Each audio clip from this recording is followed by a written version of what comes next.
Hey everyone, सो यहाँ आज हम पढ़ेंगे फ्यूचर परफेक्ट कंटिन्यूस टेंस। जैसा कि आपको पता है कि प्रीवियस वीडियोस में मैंने प्रेजेंट परफेक्ट कंटिन्यूस टेंस और पास्ट परफेक्ट कंटिन्यूस टेंस पे बना चुकी हूँ वीडियो। अब इसके पहले मतलब जब present perfect continuous tense start हुआ था उसके भी पहले मैंने एक सिंस एंड फोर का यूसेज बताया था। So if you are confused between this, क्योंकि इस परफेक्ट कंटिन्यूस वाले टेंस में हमेशा ही सिंस एंड फोर आता ही है, तो उसको अगर समझना चाहते हैं आप तो I will give you link in the description so that since and for का यूसेज एक बार और आप देख लेना उसमें वीडियो में, then you can come over this video. Here we are going to study meaning and definition of future perfect continuous tense today, helping verb of the tense, formulas and different examples as well. So here is first of all the meaning of future perfect continuous tense. कहाँ use होता है, okay meaning क्या निकल रहा है इसका। The future perfect continuous tense is a verb tense that can be used to talk about an action that will go on until a particular point in the future.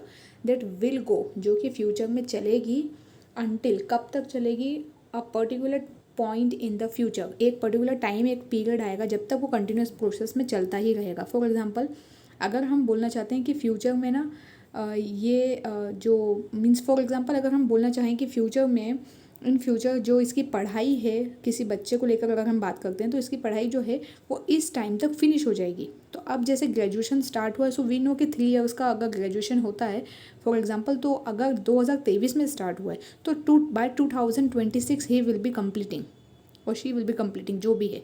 तो इसका मतलब ये कि हम फ्यूचर में ना उस चीज़ को ये बताना चाहते हैं कि इस पर्टिकुलर टाइम पीरियड तक वो काम डन हो चुका होगा लेकिन अभी चल रहा है।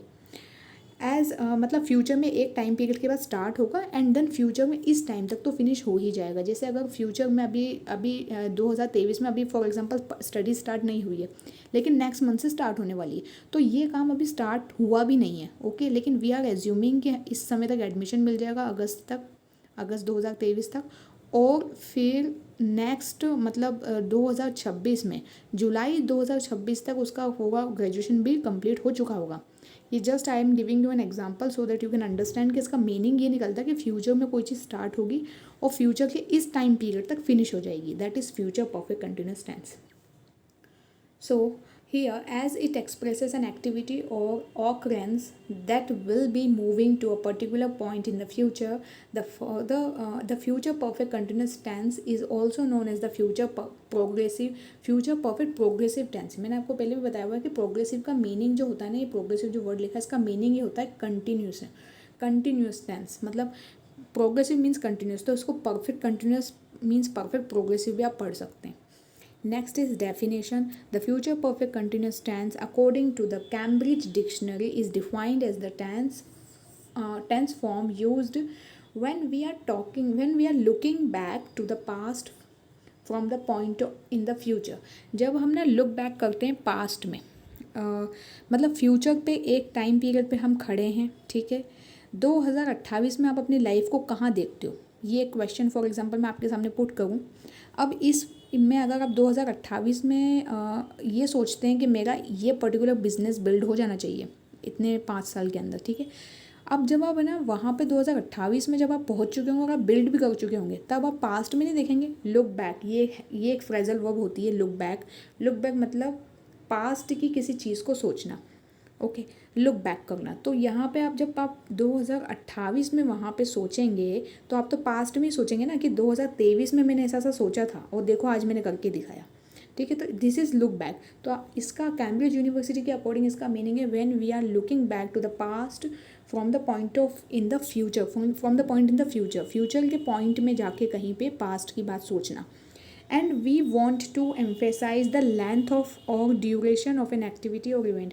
और हम ना उस काम के लिए ना एक लेंथ भी बता रहे हैं कि यहाँ से लेकर यहाँ तक ये काम हुआ, और लेंथ बताना मतलब वो से वर्ड यूज़ करना। याद है प्रीवियस वीडियो में भी हमने देखा था कि से के लिए 2 वर्ड होते हैं, एक होता है फॉर और एक होता है सिंस, और उसी का वीडियो का डिस्क्रिप्शन में आपको दे दूँगी लिंक में। वैसे तो मैंने बहुत दिन पहले का बनाया हुआ है वो, so you can go they over there, क्योंकि इसमें ना एक चीज़ ज़रूर आएगी, इसमें ड्यूरेशन या लेंथ ज़रूर आएगा उस इवेंट का, ओके। तो you should come over that first and then you can see here also.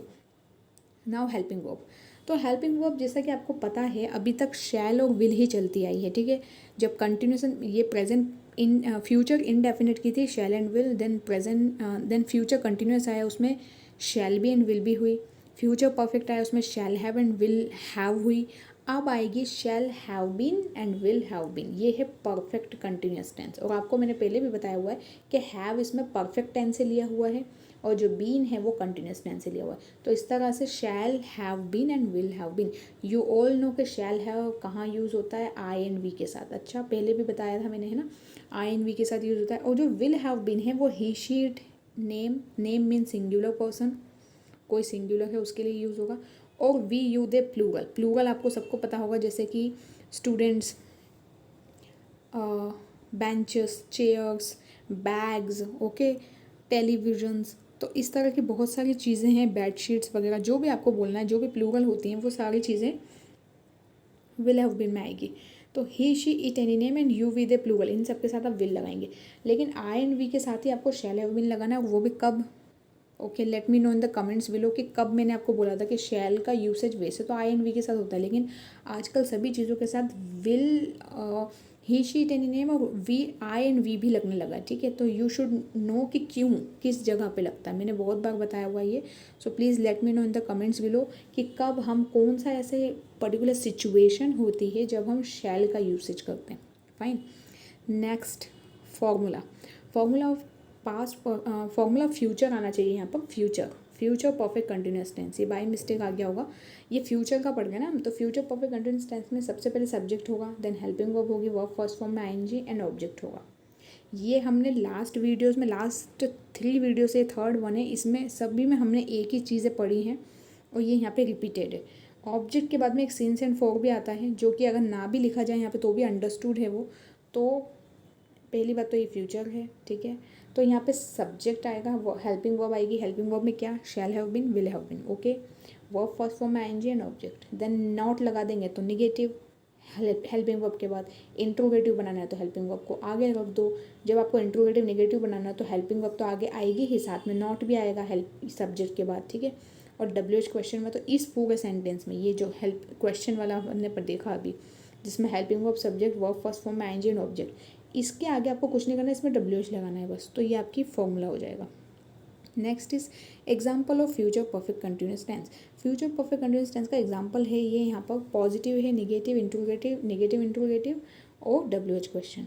So positive is I shall have been listening to the melodious songs for an hour. मैं ना 1 घंटे तक ना मेलोडियस सॉन्ग्स सुन रही होंगी। अब ये बात मैं क्यों बोलूँगी, बिकॉज अगर मुझे पता है कि मुझे कहीं पे दिमाग पच्ची करने जाना है, फॉर एग्जांपल माथा पच्ची करने, जिसको हम नॉर्मल वे में बोलते हैं, जैसे कि if I have went to a relative's house, इससे अच्छा एग्जांपल क्या होगा, जिसमें आपको पता है कि आपको जाना तो पड़ेगा, बिकॉज निभाना पड़ता है, ठीक है, रिलेशंस को।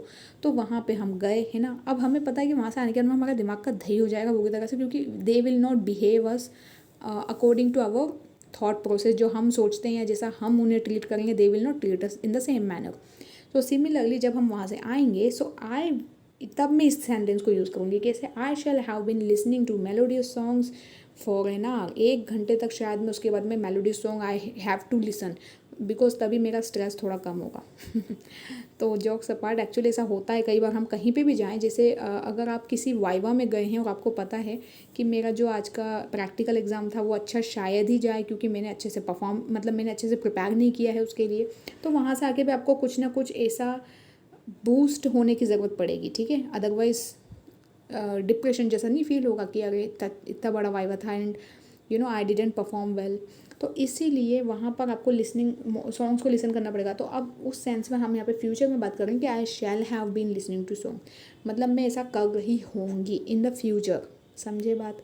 नेक्स्ट निगेटिव, निगेटिव में आपको कुछ नहीं करना है, आई शैल नॉट हैव बीन। अब मैंने एक बात पहले भी बताई हुई है, जैसे मान लो 3 अगर हेल्पिंग वर्ब होती है, देखो इसमें 3 है, शैल है, हैव है एंड बीन भी है, तो आपको क्या करना है, नॉट कहाँ लगाओगे, हमेशा याद रखना शैल और हैव के बीच, जो स्टार्टिंग की 2 है ना उसके बीच लगाएंगे। हम ऐसा नहीं कर सकते कि shall have not been, no, I shall not have been listening to the melodious songs for an our.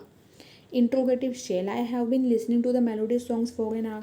Interrogative negative, shall I not have been listening to the melodious songs for an hour. And WH, when shall I have been listening to the melodious songs for an hour. कब सुन रही होंगी, तो time पूछा है यहाँ पे, ठीक है। देन नेक्स्ट इज अब फोर एंड सिंस तो आपको समझ में आया होगा ना कि फोर एंड सिंस, वैसे तो मैं लिंक दे दूंगी, लेकिन फोर एंड सिंस मैंने प्रीवियस वीडियो में ऐसा बताया था, एक शॉर्ट में अगर बताना चाहूँ तो, जिसमें हम सर्टेन होते ना किसी चीज़ को लेके कि भाई सर्टेन बात है ये तो बिल्कुल कि इतना टाइम से इतने टाइम तक, तो फिर हम सिंस लगाएंगे। और जहाँ पे हम सर्टेन नहीं होते, अनसर्टेनिटी की बात होती है, तब हम फॉर लगाएंगे। Okay, this is the shortest term to understand what is since and for. Positive sentence देख लेते हैं हम यहाँ। He will have been studying in the library for 3 hours. वो लाइब्रेरी में 3 आवर्स तक स्टडी कर रहा होगा। कब, सिचुएशन कब होगी ऐसी, कब क्रिएट होगी, ये तब क्रिएट होगी जब उस पर्सन की एग्ज़ाम अब जस्ट 2 दिन बाद है और उसने कुछ नहीं पढ़ा है ठीक से, ठीक है, तो अब उसको हो रहा है स्ट्रेस, क्योंकि उसके पहले तो उसने सारा टाइम अपना सोशल मीडिया पे वेस्ट कर दिया या फ्रेंड्स में घूम फिर के वेस्ट कर दिया फॉर एग्जांपल। तो अब ऐसी सिचुएशन में सिर्फ 2-3 दिन बचे हैं, तो अब वो क्या करेगा, वो जाएगा लाइब्रेरी, ठीक है, और लाइब्रेरी में जाके he will have been studying in the library for 3 hours, और 3 घंटे तक पढ़ेगा। भाई 3 घंटे से ज़्यादा दिमाग में घुसेगा भी नहीं कुछ, है ना। फिर वी नीड ब्रेक ऑल्सो, और ब्रेक मतलब वही, ऐसा भी नहीं कि कहीं जाके घूम फिर के अपना माइंड फ्रेश करना। ब्रेक मतलब आजकल फ़ोन चलाना, ठीक है, तो उसको ब्रेक मानते हैं लोग।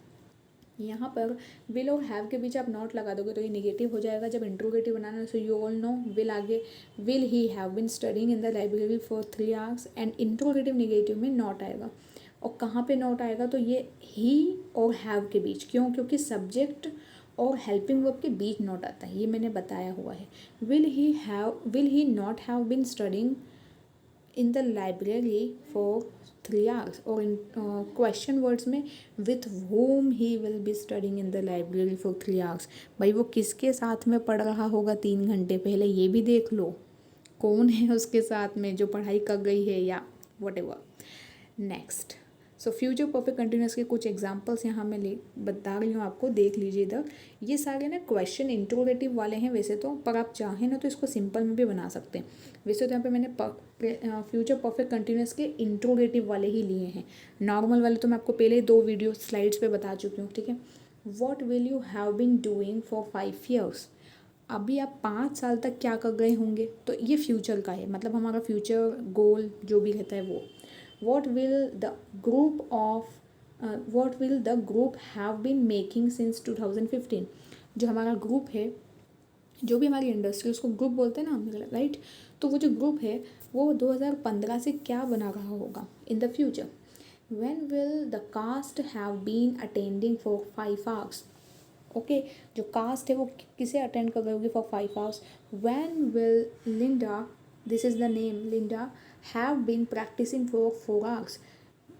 लिंडा कब करेगी प्रैक्टिस, 4 घंटे तक वो जो बोल रही थी वो कब करेगी भाई, ऐसा, ठीक है। What will the organisation have been searching for 4 years. जो ऑर्गेनाइजेशन है उसको 4 साल तक क्या सर्च करने को चाहिए होगा। ऐसे बहुत सारे एग्जाम्पल और भी मैंने यहाँ पे दिए हैं आपको। You have to study this, और बताना मुझे अगर कोई कुछ प्रॉब्लम या मिस्टेक रहती है। सो आपको कुछ भी ऐसा डाउट रहता है, so you can comment me also. और एक जो चीज़ मैंने आपसे पूछी है अभी, कि आपको ये बताना है मुझे कि हम शैल का यूसेज कौन सी ऐसी सिचुएशन में करते हैं, जो मैंने आपसे अभी थोड़ी देर पहले पूछा था। आपको सिचुएशन बतानी है, कहाँ पे हम, कौन सी ऐसी सिचुएशंस होती हैं जहाँ पे हम शैल का यूज़ करते हैं, क्योंकि आजकल सारी चीज़ों के साथ में विल ही लगता है।